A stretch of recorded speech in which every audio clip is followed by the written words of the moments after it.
이번에 알아볼 책은 할머니와 수상한 그림자입니다. 관계 맺기의 서툰 아이 시리즈 5권 중에서 두 번째로 출간된 책이죠. 할머니와 사는 아이, 개. 이 두 가지가 이 책에서 다룬 소재입니다. 요즘에는 맞벌이 가정이 많고 엄마 아빠 대신 할머니 할아버지가 아이를 돌보는 경우도 많습니다. 그래서 할마, 할바라는 신조어도 생겨났죠. 하지만 역시 누구든 어느 아이의 부모님의 자리를 채워주기란 쉽지 않습니다. 아이는 충분히 외로울 수 있고 콤플렉스를 느낄 수도 있죠. 그런 환경에서 괜찮은 척을 하는 아이, 그리고 그런 아이의 마음의 의지가 되어주는 개.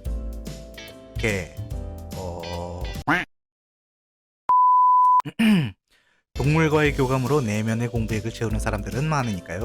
스토리 뒤에는 아동심리학자의 부록 조부모와 사는 아이에 대한 상담 내용이 실려 있습니다.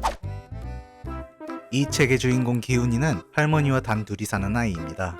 엄마와 아빠는 안 계시고 할아버지도 돌아가셨지만 기죽지 않았습니다. 오히려 엄마한테 잔소리를 듣는 친구들이 안 됐다고 생각하는 아이죠. 그럼에도 성적도 좋고 자신감도 넘치는 기훈이, 그러던 어느 날부터 이상한 일이 벌어지기 시작합니다. 할머니는 뭔가를 숨기는 것만 같고 집에는 낯선 손님들이 찾아오고 수상한 남자가 기웃거리고 주문한 적도 없는 식품들이 집으로 배달됩니다. 엎친 데 덮친 격으로 학교 생활도 삐걱됩니다. 새로 전학 온 장로이가 신경 쓰이고 친구로 끼워주지도 않던 오윤기가 존재감을 드러내고 어릴 때부터 친했던 하나와는 자꾸만 싸우게 됩니다. 게다가 궁금하지도 않았던 아빠 문제까지. 아픈 할머니는 아직 어린 기훈이가 혼자 남을까봐 걱정하고 기훈이는 할머니가 할아버지처럼 어느 날 갑자기 돌아가실까봐 걱정입니다. 기훈이는 이런 마음을 친구들에게 감추고 괜찮은 척합니다. 외로운 아이 기훈이가 의지할 상대는 오로지 함께 산책할 수 있는 개뿐이죠. 그러나 기훈이의 개는 없습니다. 남들이 맡긴 개들을 산책시켜줄 뿐이지만 기훈이는 개들과 함께하는 동안 외롭지 않고 자신이 괜찮은 아이라는 걸 느낍니다. 그러나 장로이의 등장으로 이런 감정에 상처를 입고 말죠. 할머니와 수상한 그림자는 조부모 가정의 아이 이야기입니다. 이 소재는 중국에서 원고 청탁을 할 때 맨 먼저 나왔던 소재거든요. 아마도 중국에서 맞벌이 가정의 아이, 양육 문제 이런 것들이 사회 문제가 됐던 건 아닌가. 맞벌이 가정의 아이를 조부모가 양육을 하는 이런 상황은 우리한테도 뭐 그렇게 특별한 상황은 아니거든요. 제가 모 기관의 홍보위원으로 활동을 할 때 조부모 가정에 가정 방문을 나간 적이 있었습니다. 그 조부모가 어린 손자를 위해서 방문을 요청을 했었거든요. 조부모가 판단을 했을 때 어린 손자보다는 먼저 세상을 떠날 것이고 그 후에 이 어린 손자를 도와줄 만한 후견인을 알아봐 달라는 것이 요청의 이유였습니다. 근데 저는 기관의 사람들이 이야기를 충분히 듣고 아이에 대한 조언도 하고 했을 때 그 공간에 그 어린 손자가 함께 있는 것이 내내 마음에 걸렸습니다. 본인의 얘기를 충분히 들을 수 있는 자리에 있었거든요. 나가질 않더라고요.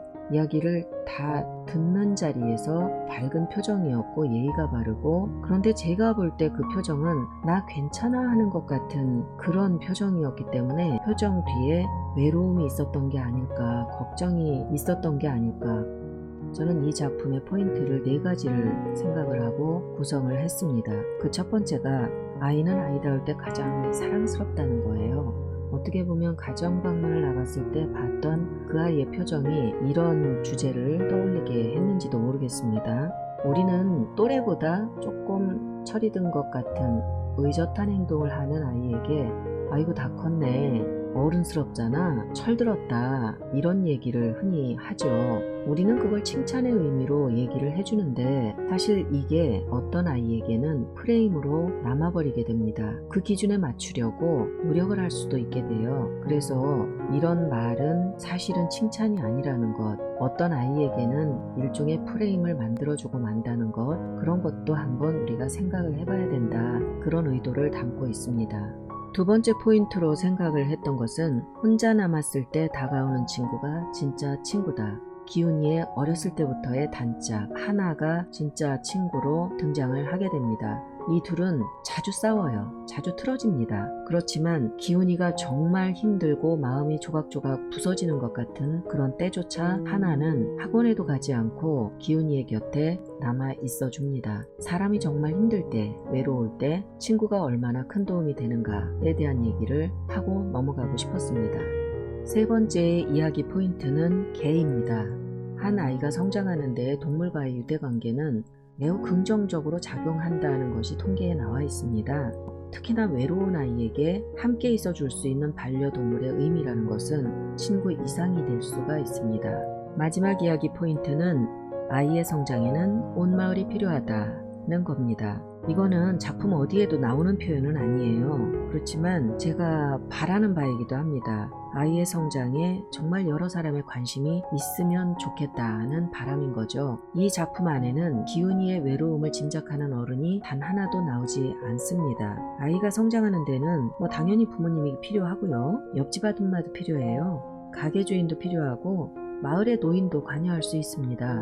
한 아이가 성장하는데 관심을 가지고 지켜봐 달라. 그래서 그 아이한테 어떤 일이 일어나는지, 혹시 외롭고 슬프지는 않은지 그런 것들을 관심을 가지고 말 걸어주고 짐작해보고 또 도움이 필요하다면 도움을 주고, 이런 것이 진정한 마을의 그 형태 혹은 아이를 키운다는 것, 이런 것의 기본이 아닐까라는 생각이 들어서 이 작품 안에 저는 그 마음을 담았습니다. 그러면 다음에 또 뵙도록 하죠.